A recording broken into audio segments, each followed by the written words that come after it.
प्रतियोगी विद्यार्थियों, एक बार फिर से आपका स्वागत है आपके अपने YouTube चैनल प्रारंभ क्लासेस में।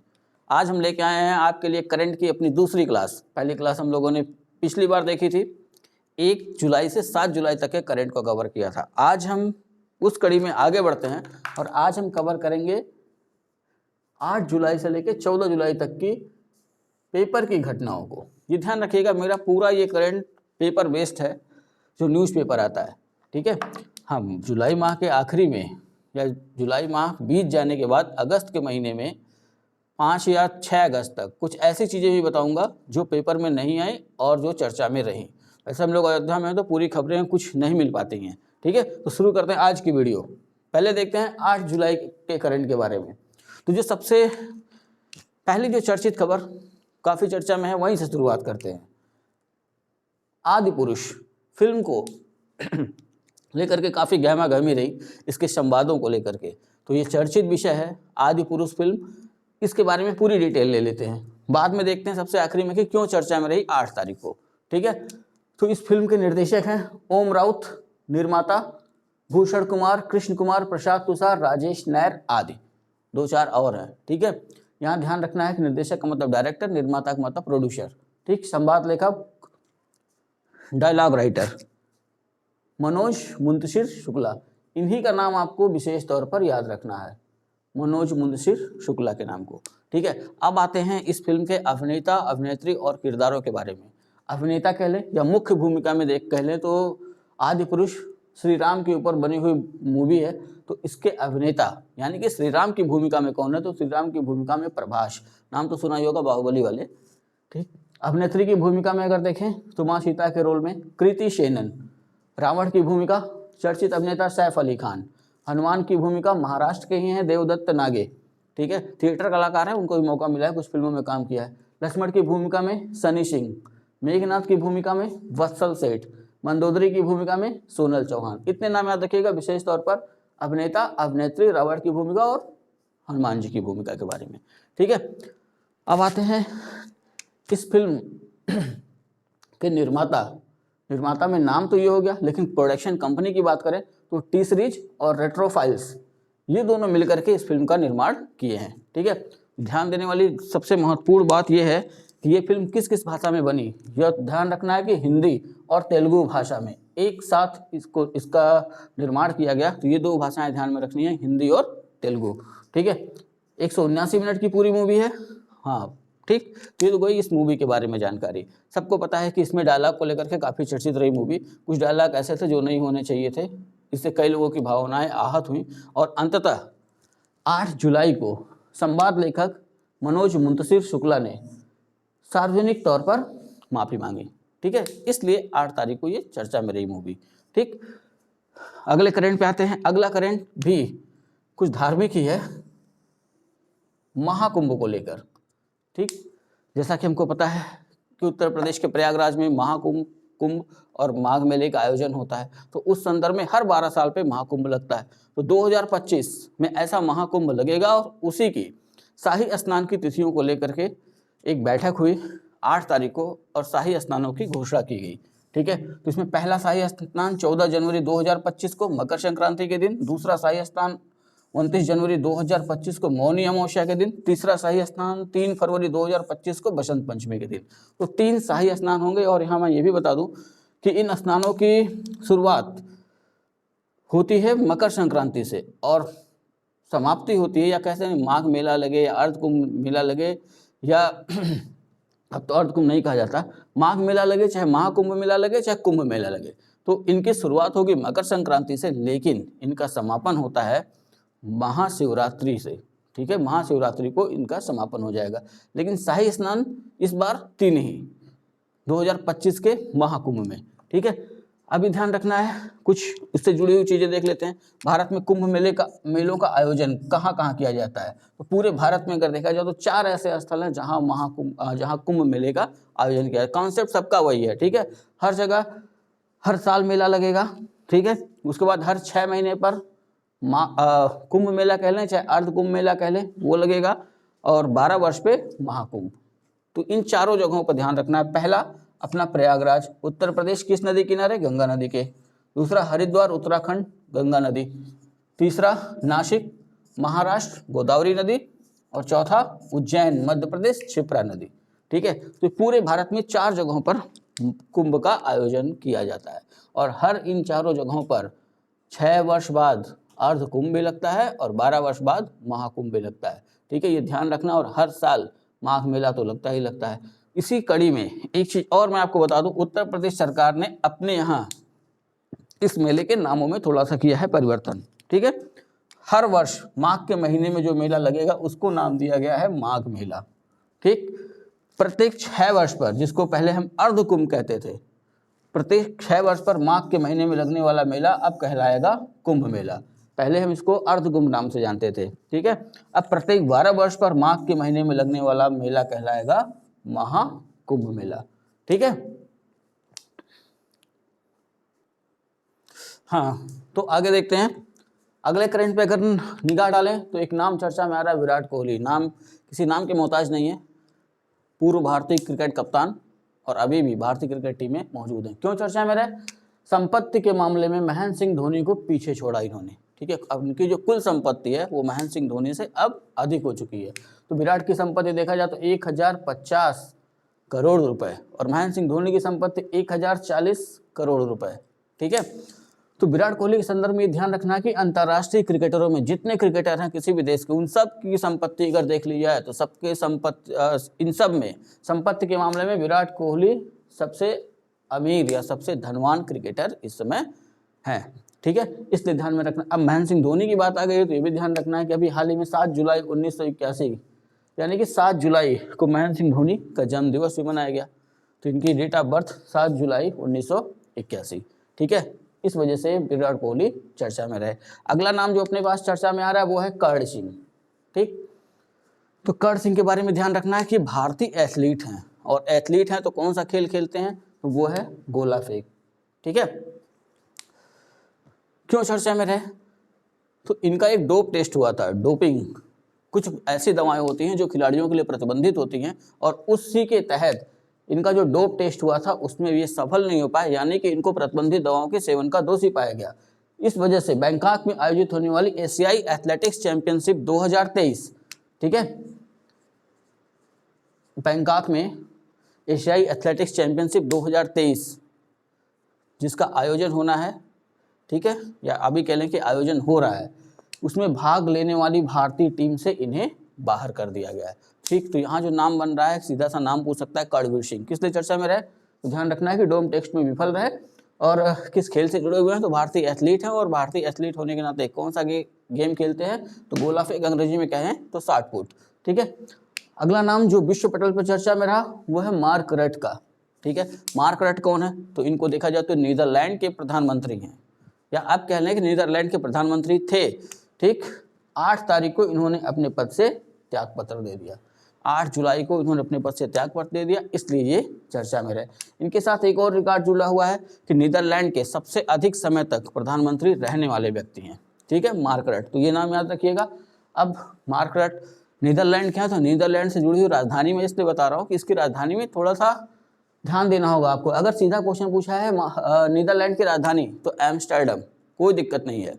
लेकिन अगर इतिहास के पन्नों को और पलटा जाए तो एम्स्टर्डम में जितने भी इनके सरकारी कार्यालय वो अमूमन एम्स्टर्डम में नहीं है, वो हमको मिलते हैं द हेग में। चाहे इनका सुप्रीम कोर्ट हो, चाहे इनका प्रशासनिक भवन हो, ये सारी की सारी चीज़ें कहाँ पे हैं? द हेग में। तो लेकिन इनके संविधान में इनकी राजधानी एम्स्टर्डम हमको मिलती है। लेकिन अगर इसकी प्रशासनिक राजधानी की बात कर ली जाए नीदरलैंड की तो वो कही जाती है द हेग। और नीदरलैंड की मुद्रा के बारे में करें, यूरोपीय संघ का देश है, यूरो अपना रखा है। ठीक है, तो इसकी आधिकारिक मुद्रा यूरो। ठीक, नेक्स्ट करंट में आए तो एक और नाम चर्चा में है, शेख तलाल फहद अल सबा। ठीक, एशिया से संबंधित है मामला, इसलिए ध्यान में रखिएगा।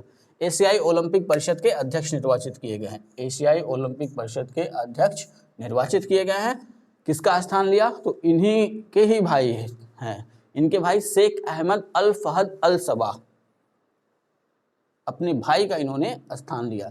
इनके भाई जो नाम देख रहे हैं ना आप, शेख अहमद अल फहद अल सबा, इन्हें जो है कई मामलों में दोषी पाया गया। वित्तीय अनियमितता के कारण इनको इनके पद से हटना पड़ा। ठीक, 1991 से 2021 तक शेख अहमद अल फहद अल सबाह ओसीए यानी कि एशियाई ओलंपिक परिषद के अध्यक्ष रहे। और सबसे इंटरेस्टिंग बात यह है कि इनके पिता शेख तलाल फहद अल सबाह और उनके भाई शेख अहमद अल फहद अल सबाह के पिता शेख फहद अल अहमद अल जबर अल सबाह, ठीक है, 1980 के दशक में ओसीए के पहले अध्यक्ष बने थे। ये भी इनका भी नाम आपको ध्यान में रखना होगा कि ओसीए के पहले अध्यक्ष। अब जब इतना कुछ चर्चा में आ गया है तो ये ध्यान रखना होगा, ओसीए के पहले अध्यक्ष शेख फहद अल अहमद अल जबर अल सबाह, ठीक है। ओसीए नाम चर्चा में है तो इसकी स्थापना देख लेते हैं। 16 नवंबर 1982 और स्थान था नई दिल्ली, मुख्यालय कुवैत सिटी कुवैत, सदस्य देशों की संख्या 45। अगर इसका ध्येय वाक्य देखें ओसीए का तो आदर्श वाक्य है सदैव आगे। ओसीए का फुल फॉर्म देखें तो ओलंपिक काउंसिल ऑफ एशिया, ठीक है। ये रहे अपने 8 तारीख के करंट, ठीक। अब 9 तारीख के करंट पे अगर दृष्टिपात करें तो पहला जो सबसे प्रमुख करंट निकल के आ रहा है हमारे दृष्टिकोण से वो है कृषि कुंभ 2023 का आयोजन। सीधा सा क्वेश्चन अभी जो बनेगा वो ये बनेगा, कृषि कुंभ 2023 का आयोजन कहाँ किया जाएगा। तो ध्यान रखना है कि जो स्थान है वो गन्ना अनुसंधान संस्थान लखनऊ उत्तर प्रदेश, ठीक है। कब हो जाएगा ये, तो नवंबर 2023 में प्रस्तावित है, ठीक। क्या इससे पहले उत्तर प्रदेश में कभी कृषि कुंभ का आयोजन किया गया है, ठीक। तो इससे पहले एक बार किया जा चुका है 2018 में, और स्थान भी यही था, गन्ना अनुसंधान केंद्र लखनऊ उत्तर प्रदेश, ठीक है। अगले करंट पे आए तो आईआईटी मंडी चर्चा में है। आईआईटी मंडी हिमाचल प्रदेश, मंडी हिमाचल प्रदेश का एक जिला है, ठीक है। आईआईटी मंडी हिमाचल प्रदेश का क्यों चर्चा में रहा, तो अभी आपने देखा होगा कि पहाड़ों पर हिमाचल प्रदेश में उत्तराखंड में काफ़ी बरसात हुई और इस बरसात की वजह से काफ़ी जगह पहाड़ खिसके, चट्टानें खिसकी, तो इसको हम कहते हैं भूस्खलन। तो इस भूस्खलन के संदर्भ में आईआईटी मंडी के अध्यापकों ने एक वेबसाइट का निर्माण किया है, ठीक है। तो भूस्खलन निगरानी एवं पूर्व चेतावनी के लिए एक वेबसाइट का निर्माण किया गया है आईआईटी मंडी द्वारा। और इससे क्या होगा, इससे रजिस्ट्रेशन कराने के बाद मोबाइल पर ही भूस्खलन से संबंधित चेतावनी मिल जाएगी, उन क्षेत्रों के बारे में बता दिया जाएगा कि इन क्षेत्रों में अभी ना जाएं, ठीक है। और जिनको इनको रजिस्टर करना है, एक वेबसाइट उन्होंने दी है IIOTS.in, इस पे आपको क्लिक करना होगा, पूरी इन्फॉर्मेशन वहाँ से आपको मिलेगी, ठीक। और जो सबसे इम्पॉर्टेंट है वो ध्यान रखना है कि हिमाचल, उत्तराखंड एवं सिक्किम की संवेदनशील क्षेत्रों में ये व्यवस्था अभी शुरू कर दी गई है। और क्या ये कह सकते हैं कि ये काम करने लगी है, लेकिन अभी पूरी जगह पे नहीं। अभी जहाँ ये काम कर रही है वो ऐसी जगह हैं जो भूस्खलन के दृष्टिकोण से काफ़ी संवेदनशील हैं, उन्हीं जगहों पर इसे लगाया गया है। तो 9 तारीख अगले करंट पे आते हैं। अगला करंट जो चर्चा में रहा उस पर ध्यान देना होगा, ठीक है। Digital personal data protection bill, ठीक। ये है क्या वो बाद में देखेंगे, अभी क्यों चर्चा में वो देख लेते हैं। थोड़ा सा 9 का करंट है, यानी कि 9 तारीख को पेपर में छपा था, लेकिन करंट है 5 तारीख का। 5 जुलाई 2023 को केंद्रीय कैबिनेट ने इस बिल को मंजूरी दी। ध्यान रखना है कि बिल को मंजूरी दी है, विधेयक को नहीं, ठीक है। केंद्रीय कैबिनेट ने मंजूरी दी। मंजूरी देने के बाद केंद्रीय कैबिनेट जब मंजूरी दे देती है तो फिर उसके बाद क्या होता है, फिर इस बिल को रखा जाता है संसद के किसी सत्र में। तो अभी जो सत्र होने वाला है वो है संसद का मानसून सत्र, ठीक है। तो संसद के मानसून सत्र में इसे विधेयक के रूप में, यानी इस बिल को एक विधेयक का रूप दिया जाएगा और संसद में इसको रखा जाएगा, ठीक है। अगर ये विधेयक पास हो जाता है, राष्ट्रपति इस पर सिग्नेचर, दोनों सदनों में बहुमत से प्राप्त होने के बाद राष्ट्रपति अगर इस पर सिग्नेचर कर देते हैं तो क्या होगा, तो आईटी एक्ट 2000 सबसे पहले बना था, आईटी एक्ट 2000। तो ये आईटी एक्ट 2000 का ये कानूनी रूप लेने के बाद आईटी एक्ट 2000 का ये स्थान ले लेगा, ठीक है। Digital personal data protection bill, ठीक। एक मंदिर चर्चा में रहा। नेक्स्ट करंट पे आए, तुलजा भवानी मंदिर, ठीक। क्यों चर्चा में रहा, तो अपनी आय को लेकर के चर्चा में रहा कि अचानक से एक साल में आय जो है इसकी लगभग दुगनी या 2.5 गुना हो गई। आय का मतलब कि यहाँ जो चढ़ावा चढ़ा उसकी बात हो रही है, ठीक है। तो 3 क्वेश्चन यहाँ से बेसिक बनेंगे। पहला कि है ये मंदिर है कहाँ, ठीक। तो इस मंदिर को अगर देखें तो ये मंदिर स्थित है उस्मानाबाद महाराष्ट्र में, ठीक। उस्मानाबाद नाम आते ही ध्यान रख लेना है कि अभी हाल ही में महाराष्ट्र सरकार ने उस्मानाबाद का नाम परिवर्तित किया है और परिवर्तित नाम क्या रखा है, धाराशिव, ठीक है। किसको समर्पित है? तो देवी दुर्गा का स्वरूप है, या कह सकते हैं देवी दुर्गा को समर्पित है। ठीक, 2022-23 के दौरान मंदिर की आय, यानी मंदिर में कुल 54 करोड़ का चंदा आया। ठीक है, इसलिए ये मंदिर चर्चा में रहा। नेक्स्ट करेंट पे आए तो पैरा एथलेटिक्स विश्व चैंपियनशिप 2023, ठीक है, यानी विकलांगों की चैंपियनशिप है, विश्व चैंपियनशिप है 2023 में। इसका आयोजन कहाँ हो रहा है वो देखना होगा। इसका आयोजन हो रहा है पेरिस, फ्रांस में। जो नाम क्यों ये चर्चा में आया भारत के संदर्भ में, तो एक नाम ध्यान रखना है, रचिता राजू। तो रचिता राजू भारत के कर्नाटक राज्य की दृष्टिबाधित धाविका हैं। ठीक है, एथलीट हैं, दौड़ती हैं, दृष्टिबाधित है, मतलब पूरी तरह इनको दिखाई नहीं देता है। ठीक है, महिलाओं की 1500 मीटर दौड़ प्रतियोगिता के फाइनल में स्थान बनाया। ठीक है, तो ये इसलिए चर्चा में रही कि इन्होंने पैरा एथलेटिक्स विश्व चैंपियनशिप 2023 में महिलाओं की 1500 मीटर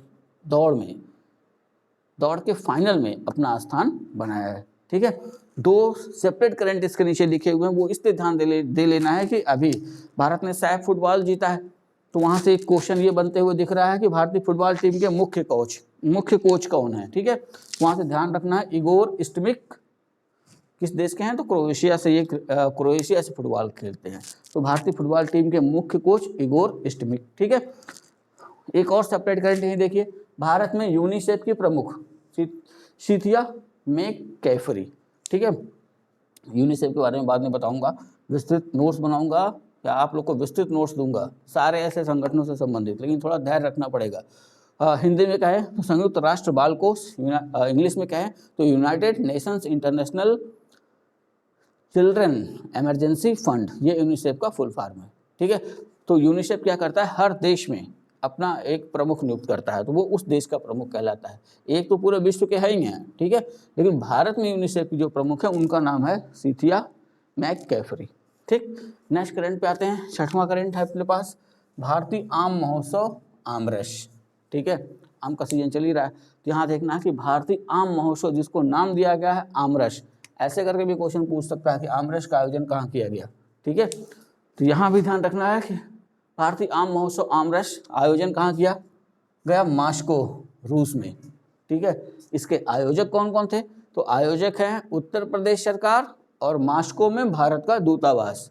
ठीक, मास्को स्थित भारत का दूतावास। इसका उद्घाटन कौन किया, तो इसके उद्घाटन में ध्यान रखना उत्तर प्रदेश के राज्य मंत्री स्वतंत्र प्रभार दिनेश प्रताप सिंह और रूस में भारतीय राजदूत पवन कुमार ने इसका उद्घाटन किया।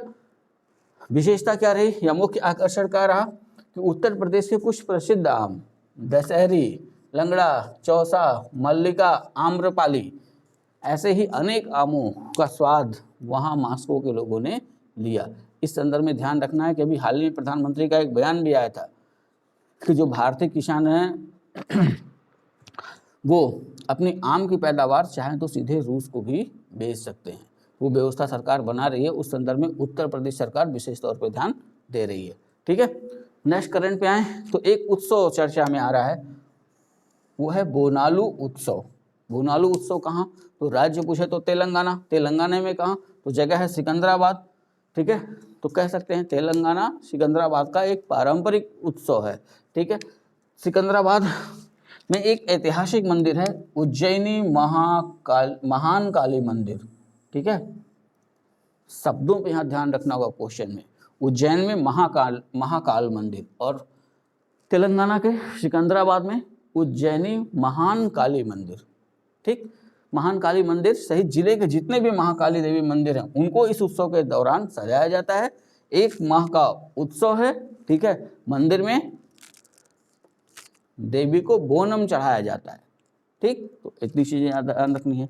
नेक्स्ट करंट देखें, हाँ या ये कह सकते हैं 9 तारीख का आखिरी करंट देखें तो पंचवक्त्र मंदिर, यही ध्यान में रखना है, क्वेश्चन यहीं से बनेगा।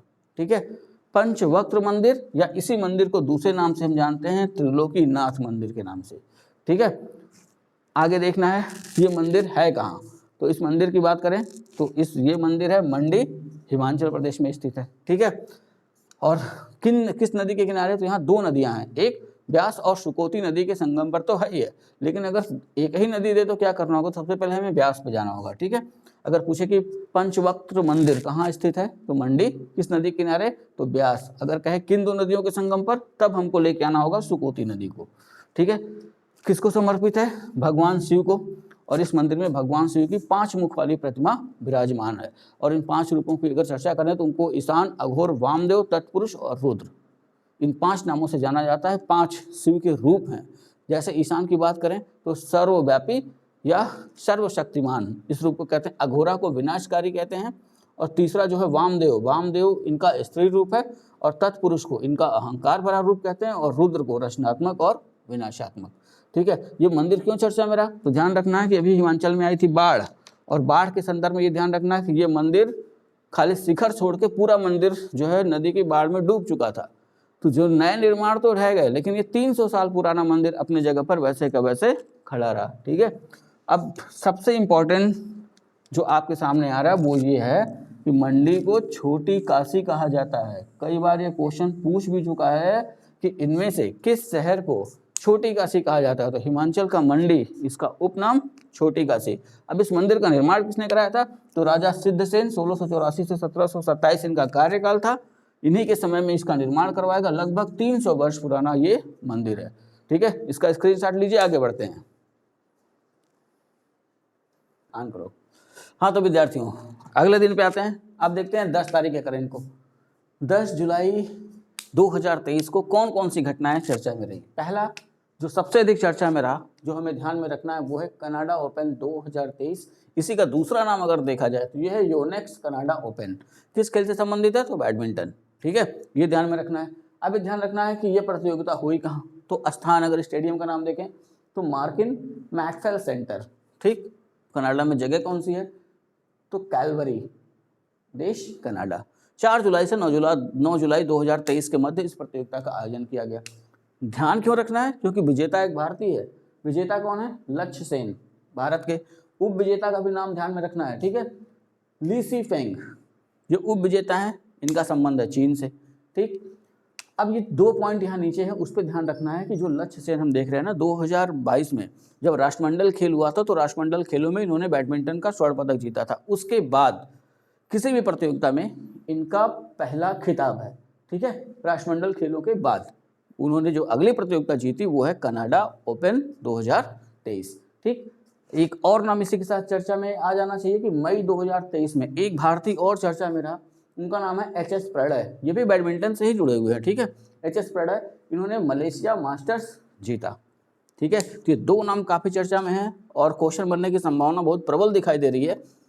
ठीक है, क्वेश्चन ऑप्शन में दोनों रखेंगे, वो जानबूझ कर कि अगर हम दोहराए ना हो तो कंफ्यूज करें कि मलेशिया मास्टर्स के विजेता एच.एस. प्रणय, लक्ष्य सेन वहाँ भी ऑप्शन में होगा, और कनाडा ओपन। ठीक है, लक्ष्य सेन, एच.एस. प्रणय वहाँ भी ऑप्शन में होगा। तो 2 कवर हो रहा है कि मलेशिया मास्टर्स मई 2023 में एच.एस. प्रणय ने जीता था, और कनाडा ओपन 2023 में लक्ष्य सेन ने। किसको हरा करके, चीन के ली सी फेंग को। ठीक है, नेक्स्ट करंट पे आए तो एक देश चर्चा में है, सीरिया। सीरिया तो वैसे भी हमेशा चर्चा में रहता है, लेकिन यहाँ बात कुछ और है। यहाँ चर्चा की वजह उस चर्चा को दे लेते हैं। सीरिया ने क्या किया है, बीबीसी की मीडिया मान्यता रद्द कर दी है। ब्रिटेन का ब्रॉडकास्टिंग चैनल है, न्यूज़ प्रसारित करता है। ठीक है, भारत में भी इसकी न्यूज़ दिखाई जाती है, लेकिन अब थोड़ा कम। बीबीसी की मीडिया मान्यता रद्द कर दी है सीरिया ने। और क्यों रद्द कर दी, तो सीरिया के राष्ट्रपति बशर अल असद के परिवार को एक नशीला पदार्थ है जिसका नाम है कैप्टागन। ठीक है, कैप्टागन की तस्करी से संबंधित प्रसारण को लेकर, यानी कि बीबीसी ने अपनी रिपोर्ट में ये दिखाया कि बशर अल असद के जो परिवार के लोग हैं वो कैप्टागन की तस्करी में शामिल हैं। ठीक है, इसी को लेकर के सीरिया ने बीबीसी के मीडिया प्रसारण पर रोक लगा दी है। ठीक, अगला जो क्षेत्र चर्चित है वो उस पर ध्यान रखिएगा, गिलगिट बाल्टिस्तान। नाम सुना है, ये वो क्षेत्र है जो पीओके के तहत आता है, पाक ऑक्युपाइड कश्मीर।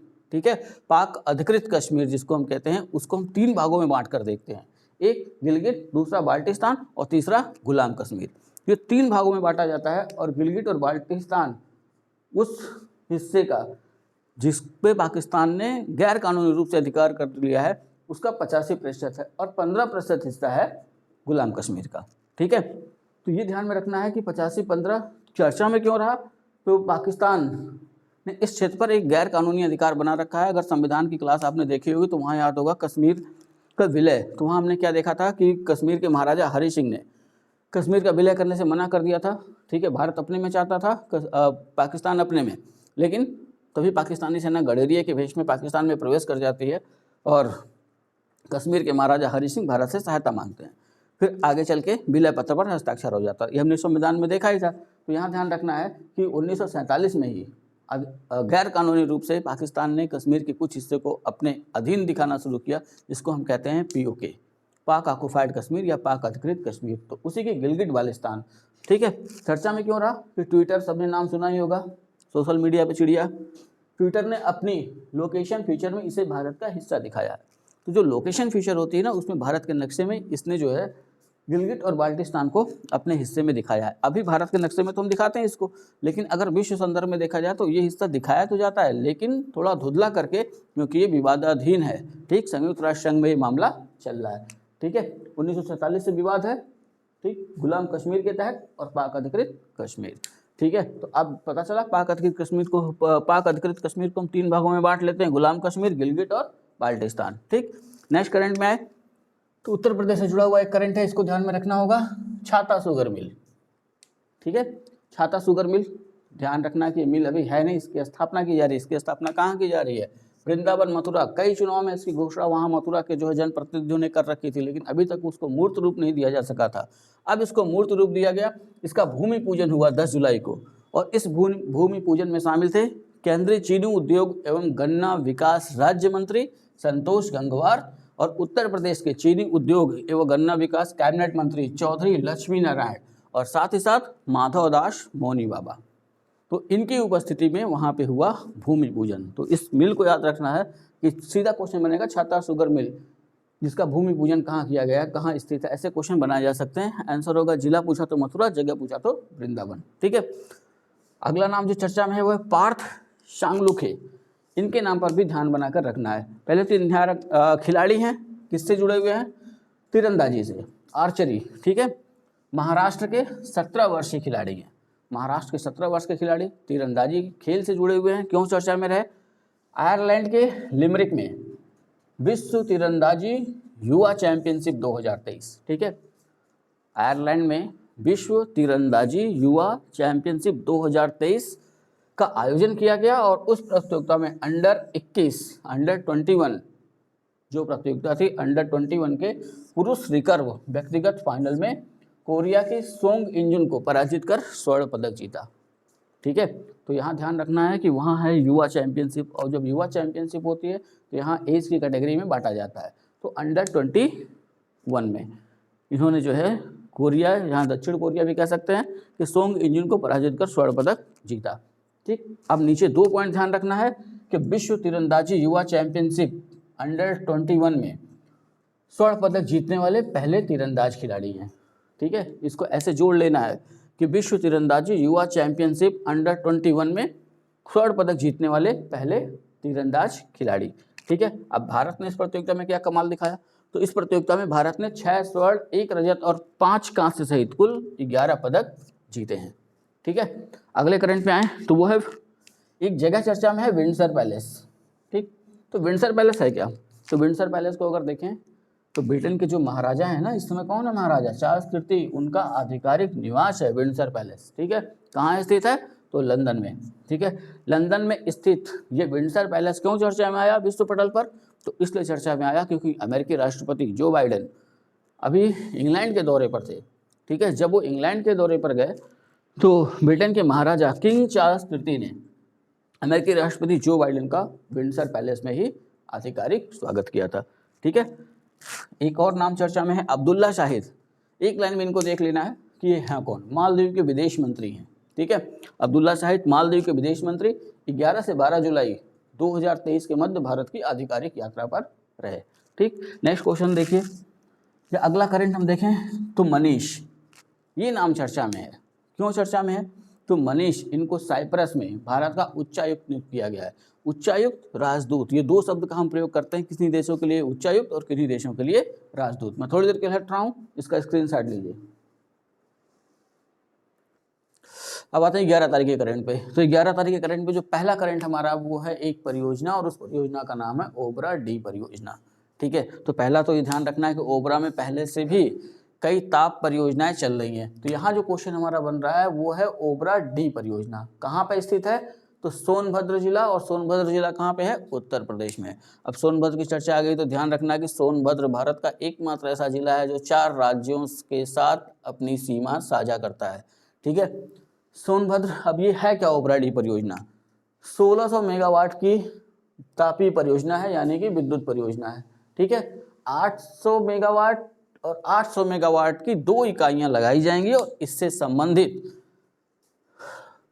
या इसके स्थापना की मंजूरी उत्तर प्रदेश कैबिनेट ने, मुख्यमंत्री योगी आदित्यनाथ की अध्यक्षता में जो कैबिनेट की बैठक हुई उसमें कैबिनेट में इस पे मुहर लगा दी कि ठीक है ओबरा डी परियोजना बनाई जाएगी, निर्मित की जाएगी। ठीक है, और इस परियोजना के लिए बजट जो निर्धारित किया गया है, जो या अनुमानित लागत जो अभी आ रही है वो 17,985.27 करोड़ रुपए। ठीक है, करोड़ रुपए की अनुमानित लागत, ऐसा अंदाजा लगाया जा रहा है। अगला करंट देखें, एक नाम चर्चा में रहा, वो है संजय मिश्रा जी। संजय मिश्रा हैं कौन, तो संजय मिश्रा वर्तमान में ईडी के निदेशक हैं। ईडी प्रवर्तन निदेशालय, इन्फोर्समेंट डायरेक्टोरेट। ठीक है, वित्त मंत्रालय के अधीन एक निकाय है जो, या एक ये कह सकते हैं कि भारत सरकार ये देखती है कि किसकी संपत्ति कितनी है कितनी नहीं है, किसने संपत्ति कैसे अर्जित की है। जैसे कि किसी को पता चले कि मैं किसी पोस्ट पे हूँ, उन सरकार को ये पता चले कि हमने काफ़ी संपत्ति अर्जित कर रखी है, इस संपत्ति पर होते हुए इतनी संपत्ति कोई नहीं बना सकता है, तो ईडी की जांच लगाई जा सकती है। ठीक है, तो प्रवर्तन निदेशालय की ये निदेशक हैं संजय मिश्रा, वर्तमान में वित्त मंत्रालय के अधीन ईडी का दफ्तर आता है। ठीक है, अब ये क्यों चर्चा में रहे, ठीक, तो भारत सरकार इनको लगातार सेवा विस्तार देते जा रही है। ठीक है, जब इनकी नियुक्ति की गई थी 2018 में, ठीक, तो इनकी नियुक्ति की गई थी 2 वर्ष के लिए, इनको ईडी का निदेशक नियुक्त किया गया था। लेकिन इनका पहला सेवा विस्तार इन्होंने किया 18 नवंबर 2021 को भारत सरकार ने। ठीक, दूसरा सेवा विस्तार किया 17 नवंबर 2021 को, और तीसरा विस्तार किया 17 नवंबर 2022 को। पहला विस्तार तक तो ठीक था, लेकिन सेकंड विस्तार जब ये हुआ तो उस समय सुप्रीम कोर्ट ने इस पे आपत्ति दर्ज की थी, उच्चतम न्यायालय ने, और ये कहा था कि ये संवैधानिक नहीं है। ठीक है, या इनका ये सेवा विस्तार नियमतः मान्य नहीं है। तो उसी समय सरकार ने क्या किया था, एक विधेयक लाके एक अध्यादेश पारित किया और इनकी नियुक्ति कर दी। फिर इस बार इनको सेवा विस्तार दिया गया 17 नवंबर 2022 को, मामला गया उच्चतम न्यायालय, और उच्चतम न्यायालय ने ऐसा कहा कि ये जो इनके 2 सेवा विस्तार हैं ये अधिकृत नहीं है या मान्य नहीं है, या इनके ये जो 2 सेवा विस्तार हम जो देख रहे हैं ये अवैध है। ठीक है, अभी ध्यान रखना है कि लेकिन तब भी उच्चतम न्यायालय ने इनके लिए व्यवस्था की कि नए निदेशक के चयन तक, और 31 जुलाई तक का टाइम दे दिया। ठीक, कि सरकार 31 जुलाई तक नए निदेशक का चयन कर लेगी, तब तक संजय मिश्रा ईडी के निदेशक के पद पर बने रहेंगे। ठीक है, अगला करंट देखते हैं, ऑनलाइन गेमिंग से जुड़ा हुआ। ऑनलाइन गेमिंग, कैसीनो और आदि अन्य जो जितने भी प्रकार के जुए भारत में होते हैं इस समय, उस पर वित्त मंत्रालय ने कड़ा प्रहार किया है। सरकार ने इन सभी पर 28% जीएसटी लगाने का निर्णय लिया है। ठीक है, अब इन पे अगर आप गेम खेलते हैं, जुआ खेलते हैं, तो इस पर 28% जीएसटी लगाई गई, 28% जीएसटी लगाई जाएगी। नेक्स्ट करंट पे आए, भारतीय दृष्टिबाधित क्रिकेट संघ का चुनाव 2023। ठीक है, इसको शॉर्ट फॉर्म में कैबी कहा जाता है, या कैबी भी हम कह सकते हैं, अंग्रेजी में CABI, फुल फॉर्म अगर लेके जाएं तो cricket association for the blind in India. ठीक है, इसी शॉर्ट फॉर्म से बना हुआ, इसी से बना हुआ है कैबी। ये ध्यान रखना है कि इसकी 13वीं बैठक बेंगलुरु कर्नाटक में संपन्न हुई, और इस बैठक में कैबी के अध्यक्ष और महासचिव का चुनाव किया गया, और अध्यक्ष बने बुशे गौड़ा। ठीक है, इनको निर्वाचित किया गया, और उपाध्यक्ष महासचिव के पद पर शैलेंद्र यादव की नियुक्ति की गई, या शैलेंद्र यादव निर्वाचित हुए। यहाँ ये ध्यान रखना है कि शैलेंद्र यादव कैबी के सचिव बनने वाले सबसे कम आयु के व्यक्ति हैं। ठीक है, शैलेंद्र यादव कैबी के महासचिव बनने वाले सबसे कम आयु के व्यक्ति हैं, इनकी आयु 32 वर्ष। ठीक है, नेक्स्ट करंट पे आए तो 12 तारीख का एक करंट है रजा लाइब्रेरी। ठीक है, तो रजा लाइब्रेरी है कहाँ, तो इसको देखा जाए तो ये स्थित है रामपुर उत्तर प्रदेश में। ठीक, क्यों चर्चा में रही, तो इसका नाम परिवर्तित कर रजा लाइब्रेरी एवं म्यूजियम संग्रहालय, ठीक है, म्यूजियम का मतलब संग्रहालय, रजा लाइब्रेरी एवं संग्रहालय कर दिया गया है। और इसकी अध्यक्षता की आनंदीबेन पटेल ने। आनंदीबेन पटेल का नाम तो सुना ही होगा, वर्तमान उत्तर प्रदेश की राज्यपाल है। आभासी माध्यम से यानी वीडियो कॉन्फ्रेंसिंग के माध्यम से वो इस बैठक में जुड़ी और वहीं पे इस म्यूजियम का नाम परिवर्तित करने की घोषणा की गई। ठीक है, नेक्स्ट करंट आया तो 2 क्रिकेटर चर्चा में, ईशान किशन और यशस्वी जायसवाल। क्यों चर्चा में है, आपको याद होगा कि भारतीय क्रिकेट टीम वेस्ट इंडीज गई है खेलने के लिए, तो वहाँ टेस्ट मैचों की एक सीरीज चल रही है और उस टेस्ट मैचों की सीरीज में जो पहला टेस्ट खेला गया भारत और वेस्ट इंडीज के विरुद्ध, ठीक है, खेले गए पहले टेस्ट मैच में इन दोनों क्रिकेटरों ने अपना पहला टेस्ट खेला, या कह सकते हैं कि टेस्ट क्रिकेट में पदार्पण किया। ठीक है, या टेस्ट क्रिकेट में अंग्रेजी में कहें तो डेब्यू किया। तो ये ध्यान में रखना है, इन दोनों का नाम ईशान किशन और यशस्वी जायसवाल। स्क्रीनशॉट लीजिए, आगे बढ़ते हैं। हाँ तो विद्यार्थियों आगे बढ़ते हैं और नेक्स्ट डे पे आते हैं। 13 जुलाई के करंट को देखते हैं। पहला करंट जो बन रहा है 13 जुलाई का वो है एक फिर से आम। अभी भारतीय आम महोत्सव हम लोगों ने देखा था तो वो हुआ मास्को में, और अगर इसी को ऐसे पूछे आम महोत्सव तो जगह बदल जाएगी। आम महोत्सव 2023, स्थान अवध शिल्पग्राम, और अवध शिल्पग्राम है कहाँ पे, लखनऊ में। ध्यान ये रखना है कि मैंने वहाँ 13 लिख दिया, लेकिन ये 14 तारीख को इसका उद्घाटन हुआ। 3 दिवसीय प्रदर्शनी है आमों की। ठीक है, मुख्यमंत्री आदित्यनाथ ने इसका उद्घाटन किया, या कह सकते हैं शुभारंभ किया। 725 आम की प्रजातियों का प्रदर्शन इस प्रदर्शनी में किया जाएगा। ठीक है, मौका हो जो लखनऊ में हो तो जाके देखा सकते हैं अभी। ठीक है, एक नाम चर्चा में आया, विपुल चौधरी। दूसरा करंट देखें, विपुल चौधरी क्यों चर्चा में है, कौन है ये, तो गुजरात के पूर्व मंत्री रह चुके हैं, दूध सागर डेयरी के पूर्व अध्यक्ष रह चुके हैं, और जब ये मंत्री थे तो उस दौरान आनंद मिल्क यूनियन के भी अध्यक्ष रह चुके हैं ये कुछ समय के लिए। ठीक है, क्यों चर्चा में रहे कि मेहसाणा गुजरात की एक अदालत ने इन्हें धोखाधड़ी के मामले में 7 वर्ष की सजा सुनाई है। ठीक है, 1996 में शंकर सिंह बघेला मुख्यमंत्री थे और उनकी सरकार में ये मंत्री रह चुके थे। तो ये ध्यान रखना है कि ये नाम ध्यान रखिएगा। ठीक है, नेक्स्ट टेस्ला एक कंपनी है। ठीक, टेस्ला कंपनी क्यों चर्चा में रही, यहाँ ध्यान दे लेना है कि टेस्ला है कहाँ की, तो अमेरिकी वाहन निर्माता कंपनी है। ठीक है, गाड़ियाँ बनाती है, कार बनाती है। ठीक है, और किसकी कंपनी है, तो एलन मस्क की। तो एलन मस्क के बारे में आपको पता ही है, विश्व के अमीर आदमियों में कभी कभी इनकी गणना होती है। ठीक, कभी पहले पे रहते हैं, कभी दूसरे पे रहते हैं। और ये ध्यान रखना है कि स्पेस एक्स इनकी अंतरिक्ष एजेंसी है, वो भी इन्हीं के स्वामित्व की कंपनी है। तो ऐसे कई बड़ी बड़ी कंपनियों के ये मालिक हैं। और इनकी जो टेस्ला वाहन निर्माता कंपनी है, तो टेस्ला ने ऐसा फैसला किया है कि ये भारत में इलेक्ट्रॉनिक कारों का निर्माण करेंगे। ठीक है, तो भारत में इलेक्ट्रॉनिक कारों के निर्माण के संदर्भ में ये फैक्ट्री लगाएंगे। और ये ध्यान रखना है कि इन्होंने भारतीय बाजार को देखते हुए इन इलेक्ट्रॉनिक कारों की कीमत, प्रारंभिक कीमत 20 लाख रुपए रखी है। तो इलेक्ट्रॉनिक कारों को हम ईवी कहते हैं, या जितने से इलेक्ट्रॉनिक से चलने वाले वाहन हैं उनको हम ईवी, इलेक्ट्रिकल व्हीकल कहते हैं। ठीक है, वो ध्यान में रखना है। नेक्स्ट करंट पे आए तो अगला करंट है अपना फ्रांस से जुड़ा हुआ। यहाँ से चीज़ें थोड़ा ध्यान में रखिएगा, चौथा और पाँचवां बहुत ध्यान से। ठीक, तो चौथा हमने सिर्फ फ्रांस हेडिंग दी है, इसी संदर्भ में देखना है। तो भारतीय प्रधानमंत्री नरेंद्र मोदी 2 दिवसीय यानी 13 और 14 2 दिवसीय यात्रा पर फ्रांस पहुंचे, या फ्रांस की 2 दिवसीय यात्रा पर है आधिकारिक यात्रा। ठीक, इनका स्वागत फ्रांस की प्रधानमंत्री एलिजाबेथ बोर्न ने पेरिस हवाई अड्डे पर किया है, या कह सकते हैं कि इनकी अगवानी फ्रांस की प्रधानमंत्री एलिजाबेथ बोर्न ने पेरिस हवाई अड्डे पर किया। ठीक है, और मोदी जी गए क्यों हैं, तो फ्रांस का राष्ट्रीय दिवस, ठीक, अगर उसको फ्रांस के राष्ट्रीय दिवस को देखें तो उसको हम बैस्टिल डे कहते हैं। ठीक, वहाँ पे बैस्टिल डे के नाम से ही मनाया जाता है। तो इस राष्ट्रीय दिवस में इनको सम्मानित अतिथि के तौर पर, ठीक है, जैसा कि ध्यान रखिएगा कुछ टीवी चैनलों ने बार बार बोला कि मुख्य अतिथि के तौर पर, लेकिन यहाँ पे ध्यान रखिएगा सम्मानित अतिथि के तौर पर खाली मोदी जी ही नहीं गए, और भी देशों के कुछ प्रमुखों को सम्मानित अतिथि के तौर पर वहाँ बुलाया गया है। तो सम्मानित अतिथि के रूप में इनको आमंत्रित किया गया है। ठीक है, ये तो पहली जानकारी। अब 13 को ये पहुँच रहे हैं, 13 को शाम को ये पहुँचे हैं फ्रांस। ठीक, ये ध्यान में रखना है, 13 तारीख को शाम को फ्रांस की राजधानी पेरिस इस हवाई अड्डे पर वो उतरे हैं।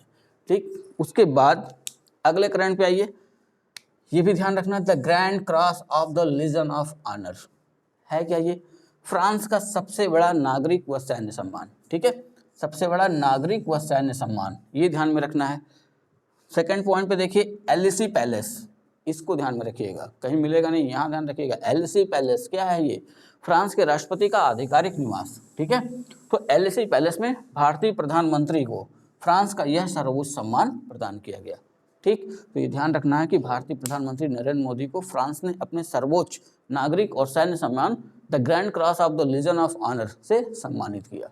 ठीक है, यहाँ ध्यान रखना है। अगला पॉइंट जो इसमें बन रहा है कि ये किस क्रम के प्रधानमंत्री हैं, या इससे पहले भी किसी प्रधानमंत्री को यह पुरस्कार दिया गया फ्रांस का सर्वोच्च पुरस्कार? तो ध्यान रखना, नहीं, मोदी जी पहले ऐसे प्रधानमंत्री हैं भारत के जिनको फ्रांस के इस सर्वोच्च सम्मान से सम्मानित किया गया। ठीक, एक पुराना करंट इसी के साथ जोड़ लेते हैं। तो जून 2023 में मोदी जी को मिस्र की सरकार ने, मिस्र के दौरे पर भी प्रधानमंत्री जी थे जून के महीने में, मिस्र की सरकार ने द ऑर्डर ऑफ द नील से सम्मानित किया था। ठीक है, ये मिस्र का सर्वोच्च सम्मान माना जाता है। तो ये दोनों ध्यान में रखिएगा। ठीक, तो ये अपना 13 का करंट।